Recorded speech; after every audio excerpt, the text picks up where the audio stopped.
इस मूवी की शुरुआत जापान की एक जेल से होती है, जहां पर निक नाम का एक कैदी झाड़ू लगाने का काम कर रहा होता है। तभी बाथरूम से कुछ गुंडे निकलते हैं, जिनके जाने के बाद निक देखता है कि एक कैदी ने खुद को फांसी लगा रखी है। अब इंसानियत के नाते निक उस बेचारे की जान तो बचा लेता है, पर बदले में गार्ड्स उल्टा निक को ही पीटने लगते हैं और कहते हैं कि तुमने किससे पूछकर उस कैदी की जान बचाई। उन्होंने ना सिर्फ निक को बुरी तरह से पीटा, बल्कि उसे काल कोठरी में भी डाल दिया, जहां थोड़ी ही देर में एक कियोशी नाम का कैदी आया, जो कि याकुजा गैंग का मेंबर था। याकुजा गैंग जापान के अंडरवर्ल्ड की सबसे बड़ी गैंग होती है। कियोशी के एक जापानी होते हुए भी उसे इंग्लिश आती थी, जिसकी वजह से उसकी निक से बातचीत होने लगती है। कियोशी निक से बोलता है कि मुझे कैसे भी करके हॉस्पिटल पहुंचना होगा, ताकि मेरी गैंग मुझे वहां से भगा कर ले जाए, जिसमें उसने निक की भी मदद मांगी। अब कियोशी ने एक चाकू से अपना पेट फाड़ दिया, जिसे देखकर निक कियोशी का खून रोकते हुए गार्ड्स को बुलाने लगा। तभी यहाँ गार्ड्स आए, जो यहाँ से कियोशी को हॉस्पिटल ले गए, जहाँ से कियोशी कभी जेल में वापस नहीं आया। कुछ सालों बाद निक भी अपनी सजा काटकर जेल से बाहर निकला, जहाँ उसका इंतजार कियोशी के कुछ आदमी कर रहे होते हैं। वो लोग निक को कियोशी के पास लेकर आए, जहाँ पूरी शिमात्सु गैंग बैठी हुई थी, जिनमें से इस ओरिची नाम के मेंबर ने निक को थैंक्स कहा कि तुमने हमारे साथी को जेल से बाहर निकालने में काफ़ी मदद की है। अब शिमात्सु गैंग ने निक को थोड़े पैसे देकर उसे रहने की एक जगह दे दी। आखिर ये निक है कौन? असल में निक वर्ल्ड वार 2 का एक सोल्जर था, जिसे लड़ाई के वक्त जापानीज आर्मी ने पकड़कर जेल में डाल दिया। अगले दिन कियोशी निक को लेकर एक फैक्ट्री में पहुंचा, जिसमें निक को एक अमेरिकन बिजनेसमैन से एक बिजनेस की डील करनी थी। लेकिन वो बिजनेसमैन निक को हल्के में लेकर उसकी बेइज्जती करने लगता है, जिसे सुनकर निक वहां रखे टाइपराइटर से उस बिजनेसमैन का काम तमाम कर देता है। अब रात को उनकी एक जबरदस्त पार्टी हो रही थी। तभी यहाँ दूसरी याकुजा गैंग सीजू के मेंबर भी पहुंच गए, जो कि शिमात्सु गैंग का मजाक उड़ाने लगे। यहाँ तक कि वो निक को व्हाइट डॉग भी बोलने लगे, जिसे सुनकर निक ने उस आदमी का मुंह तोड़ दिया। तभी यहाँ सबकी बंदूकें निकल गईं, लेकिन ओरिची बोला कि चुपचाप सभी यहाँ से अपने शहर निकल जाओ, वरना मैं तुम्हें यहाँ से भागने का दूसरा मौका नहीं दूंगा। कियोशी को निक का अंदाज काफ़ी पसंद आया कि कैसे वो उनकी गैंग शिमात्सु के बारे में कुछ नहीं सुनता, जिसके चलते उसने निक को एक बढ़िया अपार्टमेंट और एक सूट दिया, ताकि निक उनसे अलग ना लगे। अगले दिन ये दोनों एक जुए के अड्डे पर पहुंचे, जहां इन्होंने इस अड्डे के मालिक से पूछा कि तुम्हें यहाँ ये धंधा करने की परमिशन किसने दी। लेकिन वो मालिक तो उल्टा निक के चेहरे का मजाक उड़ाने लगा, जिसे सुनकर निक ने उसे खर्चा पानी दे डाला और फिर कियोशी ने अपना असली रूप दिखाकर उसे मौत के घाट उतार दिया। अब हर रात की तरह इनकी पार्टी ऑल नाइट शुरू हो गई, जहां ओरिची कियोशी से बोला कि तुम इस निक को अपने साथ हमेशा क्यों रखते हो।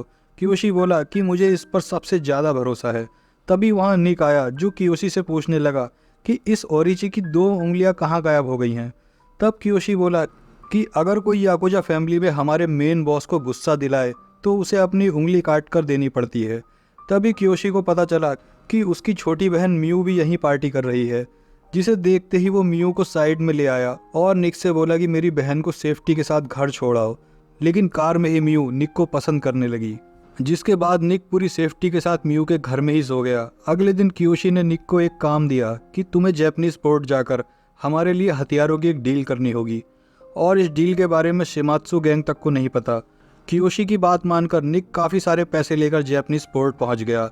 लेकिन पोर्ट पर पहले से ही सीजू फैमिली ने अमेरिकन्स के साथ डील कर ली थी, जिसके बाद वो निक से वेपन डील के लिए लाए पैसों के बारे में पूछने लगे।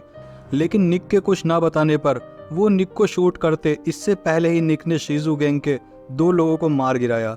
अब ये मामला शिमात्सु गैंग में पहुंचा, जहां इनका बॉस इस बात से काफ़ी गुस्सा था कि आखिर इनकी डील की खबर किस गद्दार ने शिजू फैमिली को बता दी।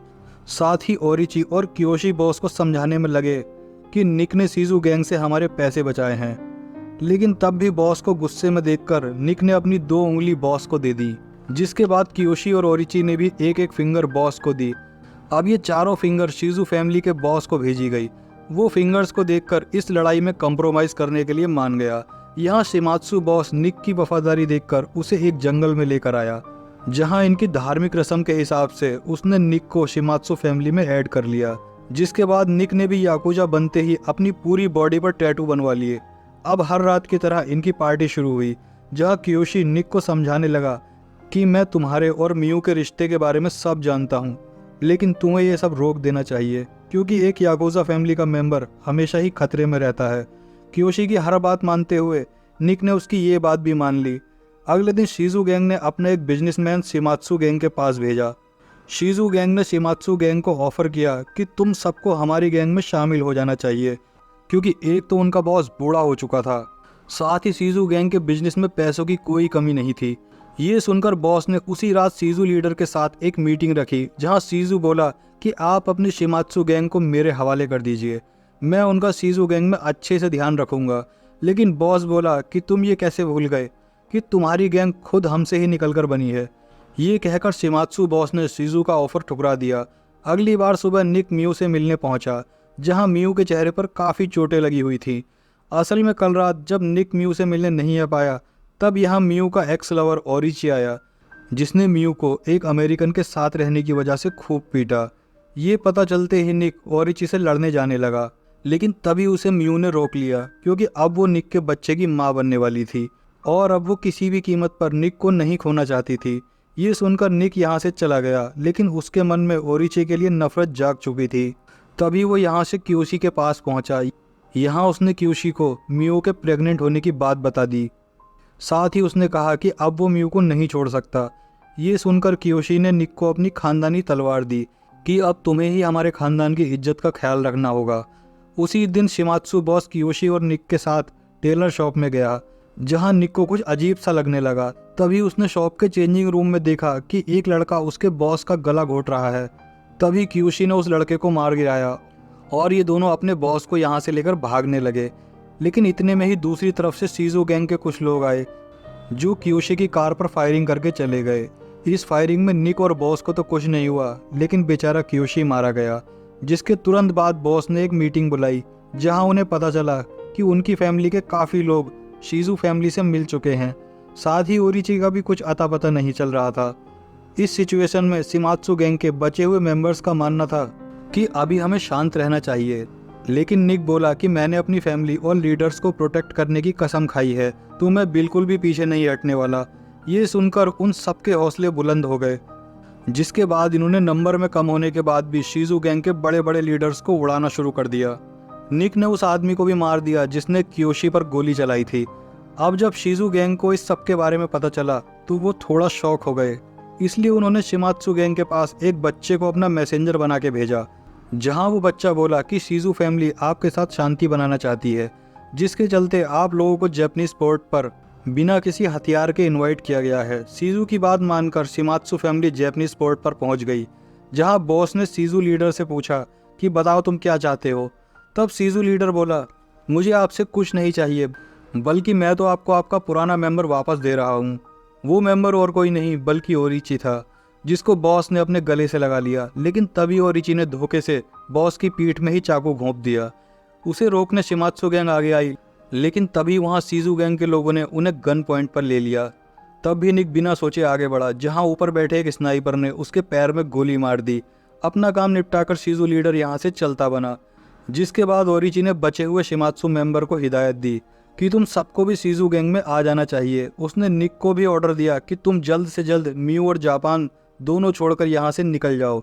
बेचारा निक और शिमात्सु गैंग के मुट्ठी भर लोग एक धोखे की वजह से बिल्कुल बेबस हो गए थे, जिसके बाद लोकल पुलिस भी शिजू के कहने पर शिमात्सु गैंग के बार और ऑफिस को तोड़ने लगी। लेकिन तब भी निक ने हार नहीं मानी। वो बचे हुए मेंबर्स से ही शिजू फैमिली के घर की लोकेशन पता करके वहां पहुंच गया, जहां ओरिची को शिजू फैमिली में मिलाने की रस्म चल रही थी।